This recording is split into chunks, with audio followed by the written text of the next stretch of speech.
जय श्री लक्ष्मी नारायण और सभी को जय माता दी। नवरात्रि की इस श्रृंखला को आगे बढ़ाते हुए अभी हम जानेंगे माता के स्वरूप क्या है और क्या संदेश देते हैं, हम इसे समझेंगे। हमारी भारतीय सनातन शास्त्रों में दो तरह की ऊर्जा का हाथ होता है, जैसे कि पुरुष स्त्री, दिन और रात, सकारात्मक नकारात्मक। इस सिद्धांत को चीन में यिन और यांग के नाम से भी जाना जाता है और इसे हमारे वैदिक सिद्धांत में द्वैत सिद्धांत कहा जाता है और इसका वर्णन हमें सांख्य दर्शन में मिलता है। सांख्य दर्शन के अनुसार इस सृष्टि की उत्पत्ति दो ऊर्जा यानी कि पुरुष और प्रकृति से हुई है, जिसे हम शिव और शक्ति भी कह सकते हैं। यह दोनों के बिना सृष्टि की रचना हो ही नहीं सकती है और हमारे शास्त्रों में तीन तरह की शक्ति कही गई है: इच्छा शक्ति, ज्ञान शक्ति और क्रिया शक्ति।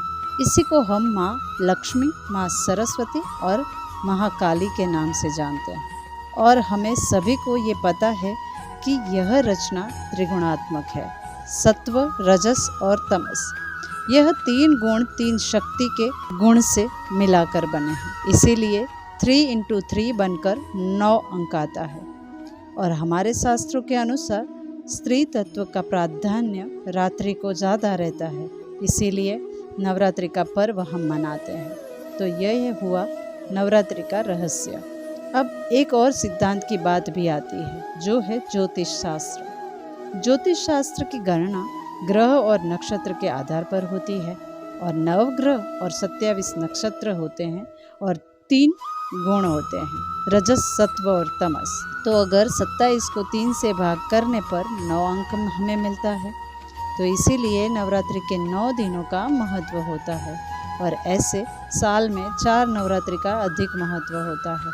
उनमें से 2 नवरात्रि को गुप्त नवरात्रि कहा जाता है और 2 नवरात्रि को प्रकट नवरात्रि कहा जाता है। तो इनमें से पौष यानी माघ नवरात्रि गुप्त नवरात्रि होती है, दूसरी नवरात्रि चैत्र नवरात्रि या वसंत नवरात्रि और तीसरी नवरात्रि आषाढ़ गुप्त नवरात्रि और चौथी नवरात्रि शारदा नवरात्रि या महान नवरात्रि के नाम से जानते हैं। इनमें से 2 गुप्त नवरात्रियों का फल सन्यासी या तंत्र साधन करने वाले के लिए होता है और जो प्रगट नवरात्रि है वह संसारियों के लिए होती है, जैसे कि हमारे 4 पुरुषार्थ धर्म, अर्थ, काम और मोक्ष।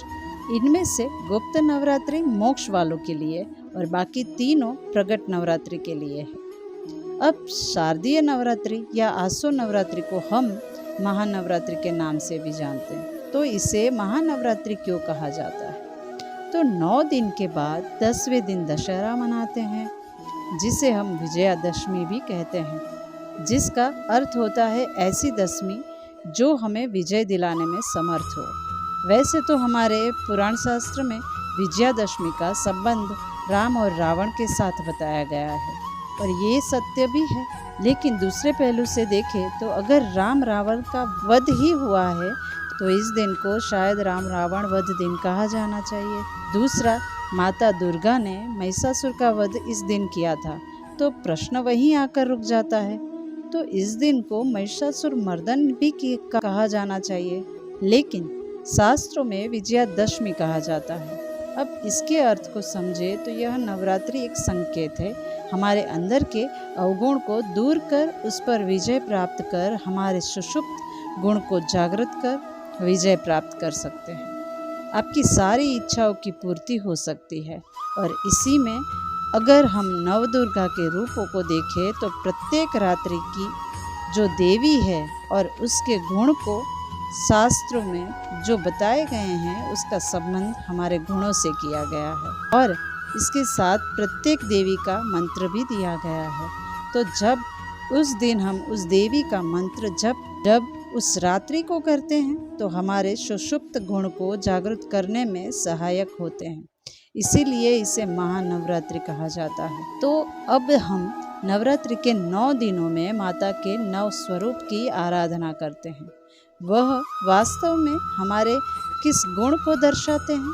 तो वास्तव में यह 9 स्वरूप हमारे जीवन के 9 स्वरूप है, जिसमें पहला स्वरूप माता शैलपुत्री है, जो अपने नाम के समान दर्शाता है। शैल का अर्थ होता है पर्वत, तो जो पर्वत के समान स्थिर है और जो एकजुटता को दर्शाती है। और दूसरा अर्थ शैलपुत्री अपने पिता के नाम से जानी जाती है, जो कि हिमालय का एक नाम शैल भी है, जो पीले रंग से प्रभावित होती है, जिन्हें घी का भोग लगाया जाता है। माता का यह स्वरूप दृढ़ता, स्थिरता, सत्यता को दर्शाता है।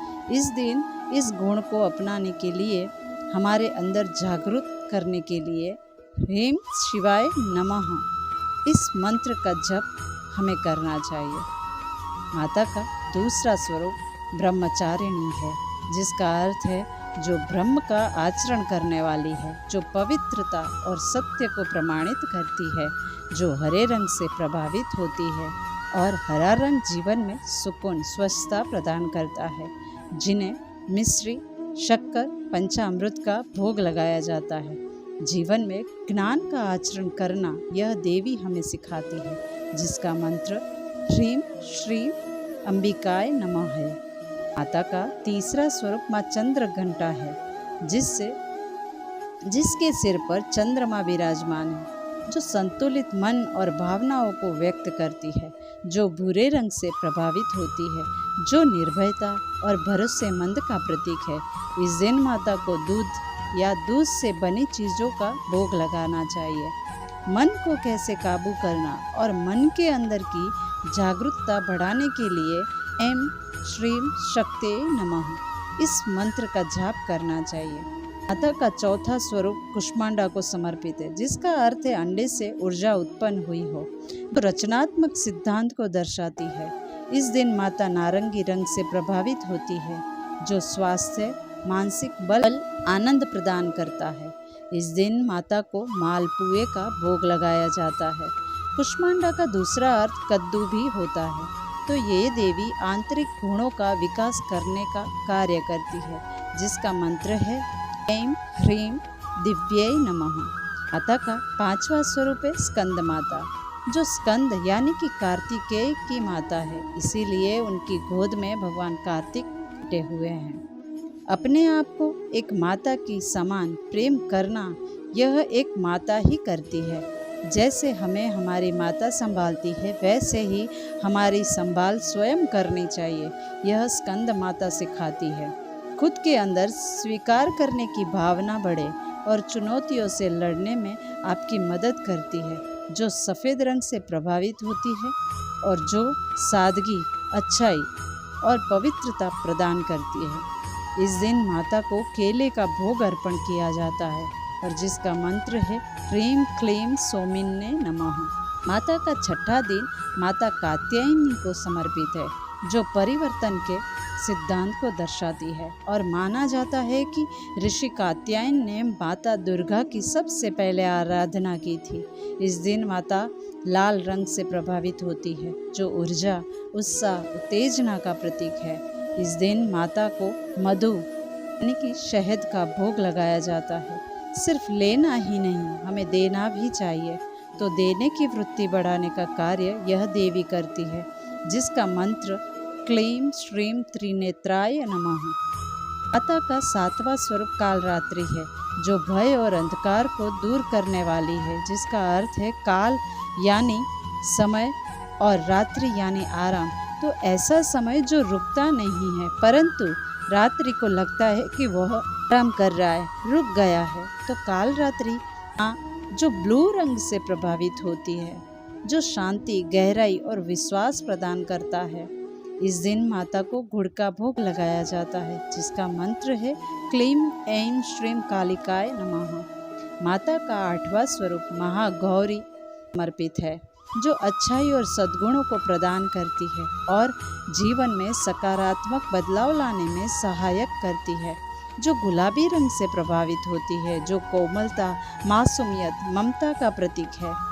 इस दिन माता को नारियल का भोग लगाया जाता है, जिसका दूसरा अर्थ है गौर यानी उजला, जिसका अर्थ है पवित्रता और वास्तविक अर्थ है पवित्र रखना, क्योंकि ज्ञान के समान कोई पवित्र नहीं है। तो हमें ज्ञान की प्राप्ति अंतःकरण से ही हो जाए, इसीलिए श्रीं क्लीं वरदाय नमः का मंत्र जाप करना चाहिए। माता का 9वां स्वरूप माता सिद्धिदात्री को समर्पित है, जो सारी सिद्धि यानी कि सारी मनोकामना को पूर्ण करने वाली है, जो सही दृष्टिकोण और सही ज्ञान देती है, जो बैंगनी रंग से यानी कि पर्पल रंग से प्रभावित होती है, जो बुद्धिमत्ता, महानता, राजाशाही का प्रतीक है। इस दिन माता को संपूर्ण पकवान का भोग लगाया जाता है, जैसे कि हलवा, पूरी, खीर इत्यादि। जो हम हैं और खुद को अपग्रेड करते रहें, अपने लक्ष्य के प्रति प्रयत्नशील रहें, और प्रयत्नशील रहना यही सफलता है, यही सिद्धि है। इसीलिए हमेशा हम ही रहें और हम अंदर से विकसित होते रहें और हमें हमेशा सफलता मिलती रहे। इसके लिए ह्रीं क्लीं ऐं सिद्धये नमः का जाप करना चाहिए। तो ये हुआ माता के 9 स्वरूप और उनके रंगों का महत्व। जब हम 9 दिन में उन रंगों के साथ जुड़ते हैं, तब कहीं ना कहीं उस ऊर्जा के संपर्क में आते हैं। इसीलिए माता के साथ उन रंगों का भी उतना ही महत्व होता है। और साथ ही माता के यह 9 स्वरूप हमारे आयुर्वेद की जड़ी बूटियों के साथ भी जुड़े हुए हैं, जिसका वर्णन हम आगे वीडियो की श्रृंखला में जानने का प्रयास करेंगे। धन्यवाद। अस्तु।